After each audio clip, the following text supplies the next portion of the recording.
लिंचर चाहे वो इस तरफ से हो, हिंदुओं की तरफ से या मुसलमानों की तरफ से हो, वो गैर कानूनी, गैर इंसानी, गैर मजहबी काम है। उसको सख्त से सख्त सज़ा दी जानी चाहिए। चाहे जैसे सऊदी अरब वगैरह में ऐसे लोगों को चौराहे पे गोली मार दी जाती है या ताहयात उनको कैद में रखा जाए, इसमें मैं आपसे बिल्कुल मुत्तफिक हूँ, क्योंकि किसी को कोई हक़ नहीं है किसी को लिंच करने का, किसी को मारने का, क्योंकि ज़िंदगी लेने और देने वाला अल्लाह है।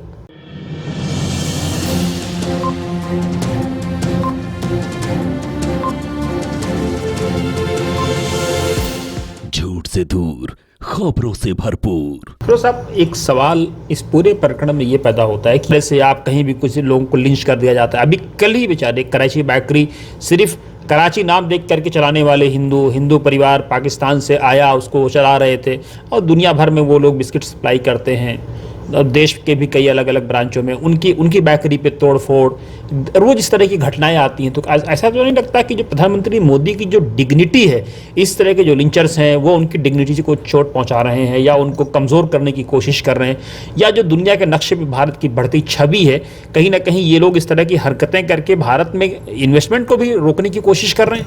हाँ, देखिए, दो हिस्सों में आपका जवाब दिया जाएगा अहमद साहब। क्या है कि ये बात बिल्कुल सही है कि जो लोग मतलब मुसलमानों की लिंचिंग कर रहे हैं, मैं मुसलमान इसलिए इस्तेमाल कर रहा हूँ कि मैं सिवाय अल्लाह के डरता नहीं, या जो लोग जो है ये कहते हैं ये मुसलमानों से नहीं ख़रीदो ये चीज़, या नाम लगाओ, ठप्पा लगाओ, ये सारी चीज़ें मैं समझता हूँ चीज़ ठीक नहीं है। हिंदुस्तान जो है बाहमी हम आहंगी से सदियों किरणों से चलता चला आ रहा है, और ये जो आपकी साझा विरासत है, गंगा जमनी तहजीब है, इससे चलता चला आ रहा है। बीच में कुछ टेस्टिंग एंड ट्राइंग टाइम्स आते हैं, यानी ये समझिए कि आजमाइशें होती हैं, लेकिन हिंदुस्तान आगे भी ऐसे चलेगा। बचपन में मुझे याद है कि हमारे कुछ रिश्तेदार हमसे कहते थे, जो हमारे यहाँ आते थे, वालदा के पास बैठते थे या खाला के पास या हमारी ममानी के, अरे चलो पाकिस्तान चलो, वहाँ तो बड़ा अच्छा है, फलानी ये चीज़ अच्छी है, वो चीज़ अच्छी है। एक टाइम पे उसकी इकॉनमी बहुत अच्छी थी। ये मैं बात बता रहा हूँ आपको 60s और अर्ली 70s की। मगर आप आज देखिए, दोनों मुल्क एक ही दिन आज़ाद हुए।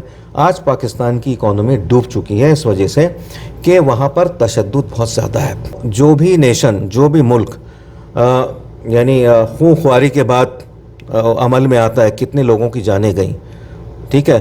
पाकिस्तान में भी, हिंदुस्तान में जब पार्टीशन हुआ था, जिस मुल्क की बुनियाद खून के ऊपर रखी जाती है वो कामयाब नहीं होता। और एक बात और कह दूं, इसमें मुझे कोई मतलब पाकिस्तान से कोई लेना देना नहीं है, मैं तो एक हिंदुस्तानी हूँ, मोहब्बत करता हूँ अपने मुल्क से। एक चीज़ में और मैं आपको बताना चाहूँगा कि जिस मुल्क की बुनियाद जो है धर्म के ऊपर, मज़हब के ऊपर रखी जाती है, लेकिन वो उसी मज़हब के ऊपर नहीं चलता, मज़हब सारे शांति प्रिय हैं, तो प्रॉब्लम आती है। पाकिस्तान इसका नाम रखा गया, ममलिकत जमहूरिया इस्लामी। अरे ममलिकत हैं आप, जमहूरियत नहीं है कहीं से। आपके यहाँ फ़ौजी लोग जितने भी फ़ौजियों ने right from the time of, इस तरह हमारा मुल्क इसकी चाहते हैं लिंचिंग कर देते हैं, जब चाहते हैं मार देते हैं, तो ये कहीं ना कहीं हमारे देश के लिए क्या ये शुभ संकेत है? नहीं, ये बिल्कुल गलत संकेत है। और जो लोग इस तरह का काम कर रहे हैं, अभी जैसे वो बात आई थी ना कि मज़हब पूछ के, ठीक है, या अपने पैंट पजामा खोल के, मैं बड़े कड़वी बात करता हूँ, जो है देख रहे हैं भी ये हिंदू है मुसलमान, ये बिल्कुल गलत है। उसके बाद दो एक लोग शायद आगरा में, कहीं यूपी में, कुछ मुसलमानों का भी ये हुआ कि जी तुम हनुमान चालीसा पढ़ो। ये इस तरह के जो वाक़यात हैं बिल्कुल गलत हैं, अगर एक भी है, लेकिन ये वाक़यात होते हैं, इनसे बचना चाहिए, हिंदुओं को भी मुसलमानों को भी। मैं तो एक मिनट, तो एक बात सुन लीजिए, अभी सब आप दूसरा सवाल पूछने वाले हैं।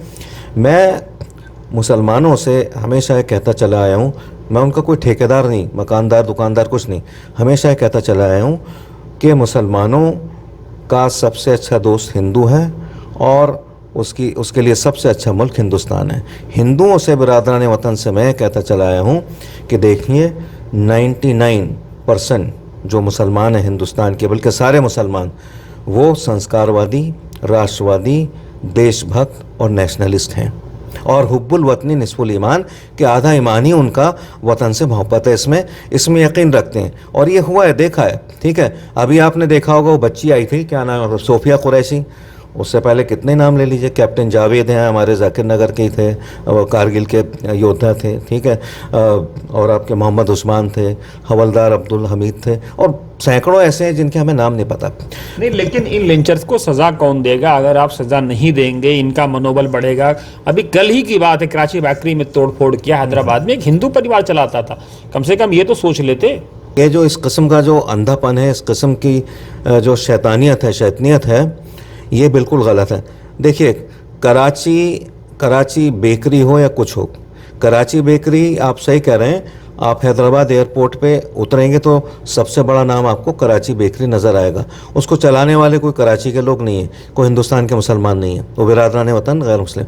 ये इस तरह का जो जहर है, इसको फैलने से रोकना होगा, सरकार को रोकना होगा, और हमारे मोहतरम वज़ीर आज़म को भी बहुत सख्त इक़दाम लेने होंगे। अगर कोई लाहौर शूज़ कंपनी है या कोई कराची बेकरी है, ठीक है, या रावलपिंडी स्पोर्ट्स की सामग्री की दुकान है, उस पर अटैक करने का कोई मकसद नहीं है। ठीक है, प्राइम मिनिस्टर आए, दलित भाइयों पर अत्याचार हुआ, खुल करके बोले, क्यों नहीं आते हैं सामने, बोलते हैं कि इस तरह के लिंचर्स को हम सज़ा दी जाएगी, उनको भी कानून एक्शन लेगा। एक पार्लियामेंट में कानून लाएं, 10-20 को ऐसी सज़ा मिल जाए, अपने आप जो है ठीक हो जाएंगे। नहीं, यहाँ पर कोई बहस नहीं, यहाँ पर कोई डिस्कशन नहीं। आपकी बात बिल्कुल सही है। लिंचर चाहे वो इस तरफ से हो, हिंदुओं की तरफ से या मुसलमानों की तरफ से हो, वो गैर कानूनी, गैर इंसानी, गैर मजहबी काम है। उसको सख्त से सख्त सज़ा दी जानी चाहिए। चाहे जैसे सऊदी अरब वगैरह में ऐसे लोगों को चौराहे पे गोली मार दी जाती है, या ताहयात उनको कैद में रखा जाए, इसमें मैं आपसे बिल्कुल मुत्तफिक हूँ। क्योंकि किसी को कोई हक़ नहीं है किसी को लिंच करने का, किसी को मारने का, क्योंकि ज़िंदगी लेने और देने वाला अल्लाह है।